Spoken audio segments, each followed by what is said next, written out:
Menurun karena tidak makan berhari-hari, tidak minum apa-apa.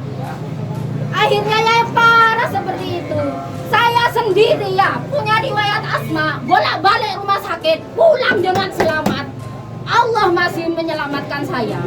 Bukan karena imun, bukan karena ini. Kalau Probolinggo mati karena bapak saya, tidak usah dipeti dah bapak.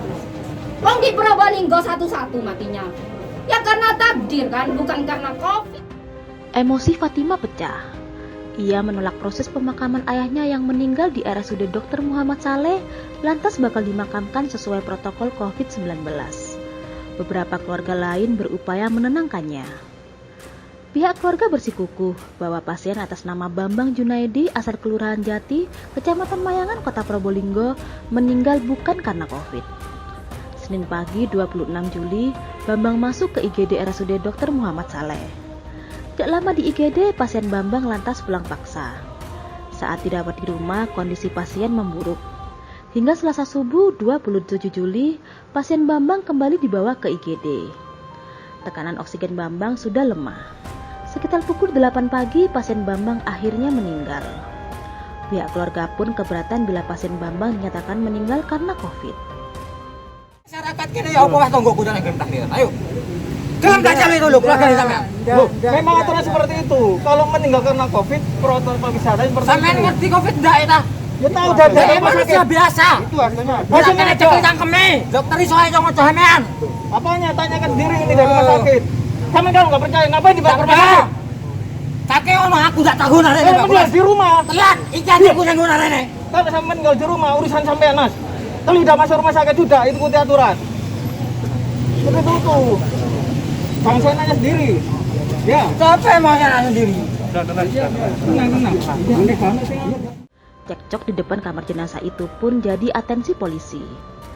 Setelah diberi sejumlah pemahaman, pihak keluarga pun akhirnya menerima proses pemulasaran pasien Bambang dengan protokol COVID.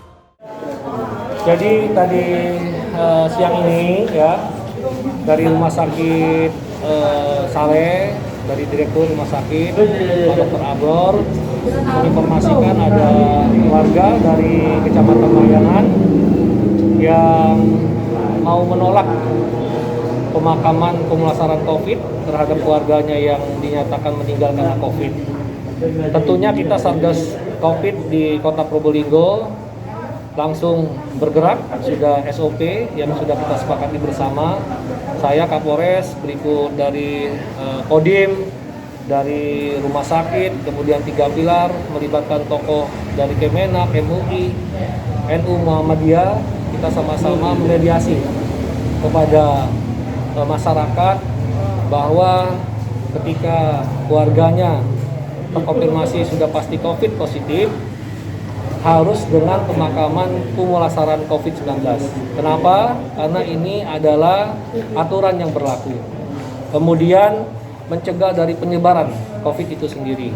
Dan alhamdulillah siang ini keluarga memahami dan menerima dengan masukan-masukan para tokoh, kiai, kemudian kita Satgas 3 Pilar, dan sekarang jenazah di pemulasaran COVID diikuti oleh tokoh-tokoh agama, dan kita pastikan bahwa yang muslim ini memang betul-betul syariat Islam.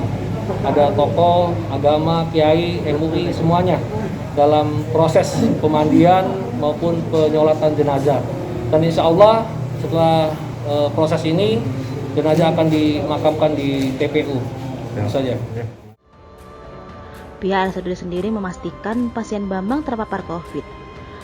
Pihak pasien Bambang pun sempat pulang paksa saat pertama kali dirawat. Tidak mau bergandeng tangan menyelesaikan kasus COVID ini, tidak bisa. Keluarga ini sudah 2 kali dia menolak, ya, sudah 2 kali pulang paksa. Harapannya dok? Ya, harapannya ya masyarakat kerjasama, kalau enggak kami capek Pak. Walaupun kami nggak boleh mengatakan capek, ini nggak boleh karena kami pelayan masyarakat. Gitu loh.